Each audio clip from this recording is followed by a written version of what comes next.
Good morning, hockey fans. This is Steven Heisler with HeisHockey.com, the Victorious Hockey Company, and the crazy junior hockey discussion group on Facebook.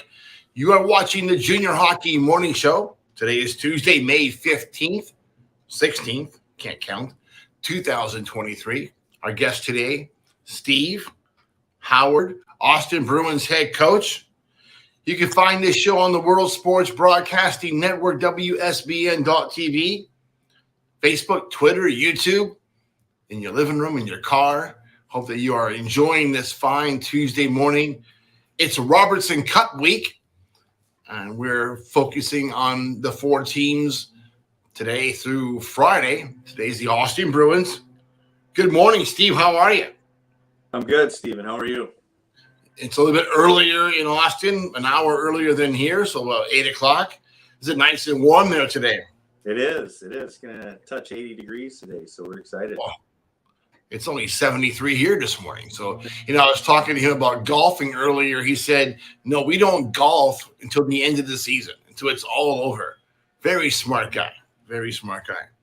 So, for the first time since 2015, the Austin Bruins appear in the NAHL's Robertson Cup semifinal this week in Blaine. The Bruins will face the Maryland Black Bears and your buddy Clint Mylock in a best-of-3 series that begins Friday. The winner will advance to the league championship on Tuesday next week. Steve, when it comes to the Bruins, what's not to like? They play as a unit, can roll lines with confidence, and have gotten exceptional play from goaltender Trenton Welcome. There's got to be a weakness somewhere in there. It's just about executing every night, and we don't always play our best game, but I think at this time of the year you have to. The advantage of rolling the lines that way, if one line's having an off night, the other guys kind of pick up the pace, and it seems like it's been the story for you all year. People are stepping up in situations to make plays, to make things happen, to reignite the game. And you guys always seem to pull it together. No one's been close to you all year, really. Yeah, no, we've had some different guys step up at the right moments, and that's what's I think that's what you have to have in order to win. You really do. Sometimes you have to have some of those unsung heroes pop a goal in, like Jackson Luther and in OT there in our first series against Minot. I think that was game 1. It's just one of those things where sometimes those guys can win you a game. The Central Division has always been one of the most competitive in the North American Hockey League.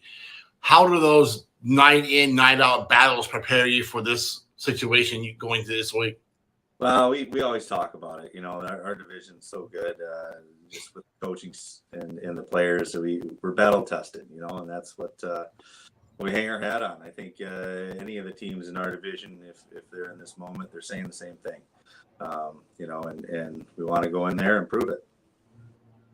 So your goalie, Wymkin, could easily be the difference maker. Sometimes a hot goalie is all it takes, right? But you got to have a whole team. Tell us about this kid and how you got him. Really was an unsung hero in Fargo. Didn't get a lot of attention from anybody, really. But he just really stepped up here, especially during the playoffs. Yeah, no, Trent came in as a free agent last year into our camp.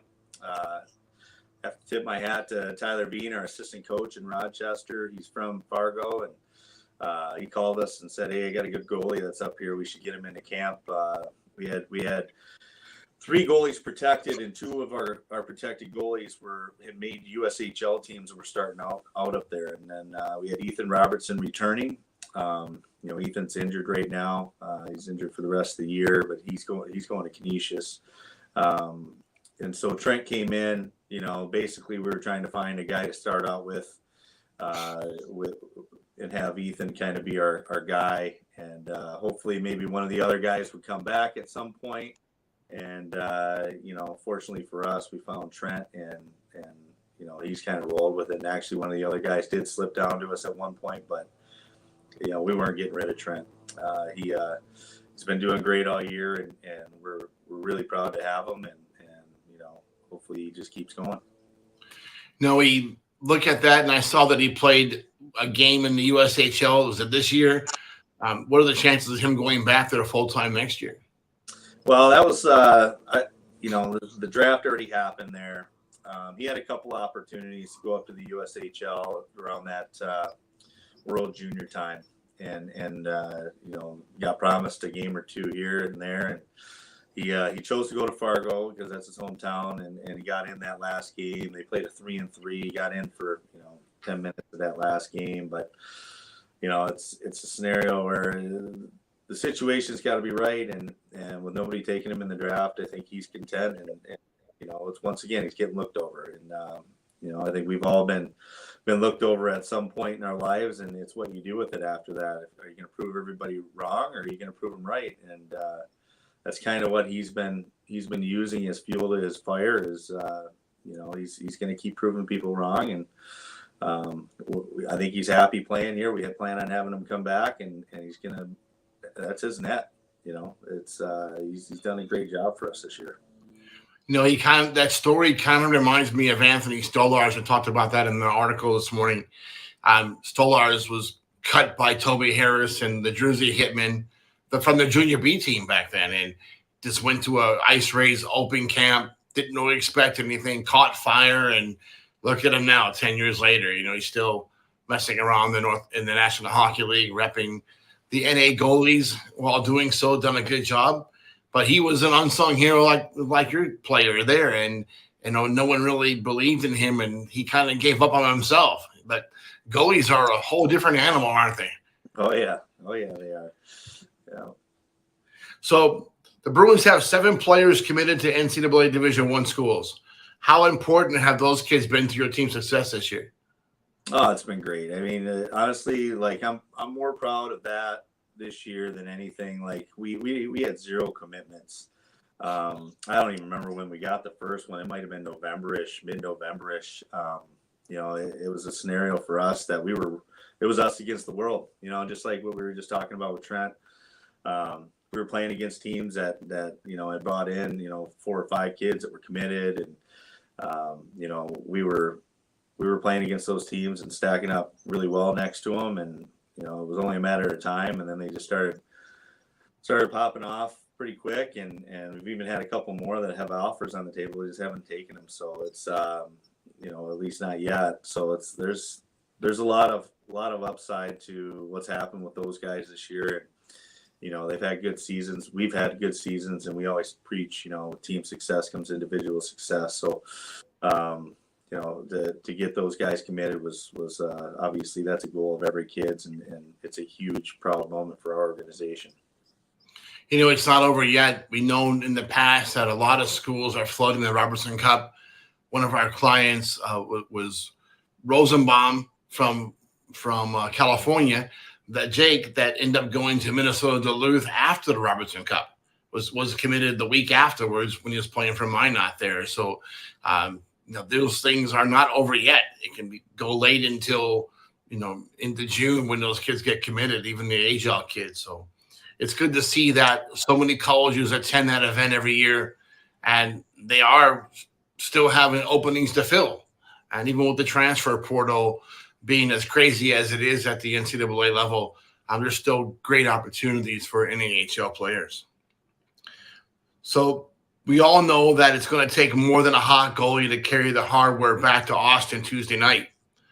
What are the keys to getting past Maryland to the championship game? It's just going to be about execution. Which team imposes their will on the other. That's the bottom line. You got to earn those bounces, and there's going to be a few here and there. And we've earned a few in the first 2 rounds of the playoffs in order to get to this spot. And I'm sure Maryland could say the same thing. Actually, all 4 teams could. Everybody's got a good goalie at this point. Everybody's got a tight-knit locker room. It's just going to be a battle of wills and who's going to execute the best. Of the 4 teams appearing in the NHL's version of the Final Four, Austin comes in with the most overall stability as an organization, the easiest travel schedule, going to Blaine from Austin's a short drive, and the closest fans. Does that give the Bruins any advantage? I think there's pros and cons to everything. And for sure, I think the travel schedule for us is great. We only got to travel 2 hours to get up to Blaine. And, there's a lot of guys that got to travel a lot further, but it's the same for the Wilderness. We're probably about the same distance away.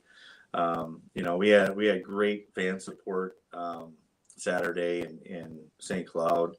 I bet you we had 100 to 150 people drive up, and we had a fan bus up there. It was amazing. We're hoping they all come for the Robertson Cup and support us on Friday and Saturday and Sunday if needed.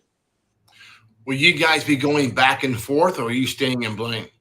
We're going to stay in Blaine. We've thought about it, we've talked about it, but we're just going to kind of keep the guys together through this process, and you heard about NHL teams that did it, during the playoffs. They went and checked into a hotel. It's just, you keep the distractions out a little bit, and you keep us tight-knit and close together and let us focus on just hockey. So that's the plan right now. Obviously we'll see how things go and make adjustments if needed. Very good.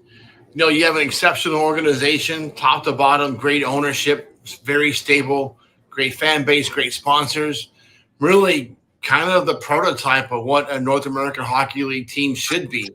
And it's clear that Austin over the years has really become one of those organizations everybody else looks up to. And I think you've been a key to that with your time there. I think your teams overall every year play the same style of hard-nosed hockey that was kind of the way you played as a player. And so it's been good to see that. How much of your own experience as a player are you able to install into your team? It's funny because the game's changed so much since I was a player, and even from the rules and the way things are played, it's a much faster game. There's a lot more skill, but that was one of the things that I thought I was a skilled defenseman, which, it's like the parent that, you drive your parents nuts when you were a kid, and then all of a sudden you have a kid that's just like you. Usually those guys I'm probably harder on than most, and there's a couple on our team right now in our D-Corps that I ride pretty hard, only because they play a lot like I did, and they got to figure things out, when to go and when not to go, and this time and in playoffs it's not all about skill. It's about playing a system and playing it effectively and doing your part and winning hockey games. The points don't matter. It's who gets the W at the end. And, I think there's a little bit of that, but more importantly, I think it's about our structure and our coaching staff. Justin Fisher and Hampton Schultz all do a great job with special teams. That's been a huge factor during the playoffs so far. And obviously just the environment we have here and what Craig Patrick and Mike Cooper have built here has been awesome to be a part of. The fan base, it's great. The sponsorship in town is probably one of the best I've ever seen. And we're in a town of 25,000 people. It's, you drive 5 miles either direction, you're in cornfields, but it's so great that we're just close enough to everything, but just far enough away from everything, if that makes sense. We're an hour and a half south of the southern part of the Twin Cities, and, we're probably 45 minutes from Rochester, Minnesota, which is a town of 150,000 people. So we have things close by. It's just, you might have to take a little bit of a drive, but everything that we need is in this little town here. And once again, the support here from everybody, and even having a Fortune 500 company like Hormel International in this town has been awesome. So Spam Town, USA. Well, thank you so much, Steve. This is the end of our line, folks. We wish the Austin Bruins luck in the playoffs here in the finals. But until tomorrow, we hope that you enjoy your morning coffee and have a great day in hockey.